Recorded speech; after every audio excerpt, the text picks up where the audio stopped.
ఆదిల్ అనే పర్సన్ ఆ టెర్రరిస్ట్ ఎవరైతే ఉన్నాడో కేవలం 1 year టెర్రరిస్ట్ ఆర్గనైజేషన్స్ దగ్గర ట్రైనింగ్ తీసుకొని అటాక్ ని పర్ఫార్మ్ చేసిండు. అసలు వాడి మైండ్ సెట్ ఎలా మార్చారు అండ్ ఒక టెర్రరిస్ట్ అనేవాడు ఎలా తయారవుతాడు, టెర్రరిస్ట్ ఆర్గనైజేషన్ లో ట్రైనింగ్ ఎలా ఉంటది. కాశ్మీర్ లో ఒక కాన్సెప్ట్ ఉంటుంది, మీరు స్లీపర్ సెల్స్ అంటారు కదా, బేసిక్ గా మేము OGWs అంటాం. OGW అంటే ఆన్ గ్రౌండ్ వర్కర్స్.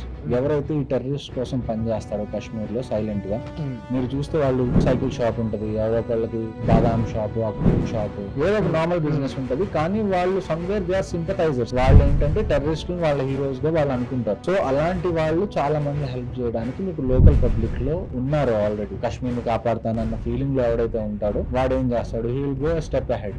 నేను సూసైడ్ బాంబర్ అవ్వడానికి కూడా రెడీ అని. సో అలాంటి వాళ్ళని వీళ్ళు పట్టుకుంటారు, వీళ్ళు బార్డర్ క్రాస్ చేస్తారు, అడవుల గుండా లేకపోతే కేవ్స్ గుండా. అవి క్రాస్ చేస్తే సరిపోతుంది.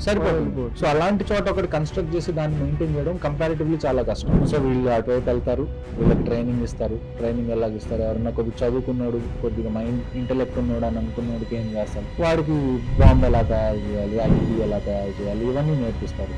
అదే కొద్దిగా ఫిజికల్ గా ఎవరన్నా ఫిట్ గా ఉన్నాడు అనుకోండి, కొన్ని ఎలాగ చంపాలి, ఎఫర్ట్స్ అని ఎలా చేయాలి, అటాక్స్ ఎలా చేయాలి అనేది వాళ్ళకి నేర్పిస్తారు. సో వాళ్ళ కెపాసిటీని బట్టి వాళ్ళకి కూడా వాళ్ళ ట్రైనింగ్ ఉంటుంది.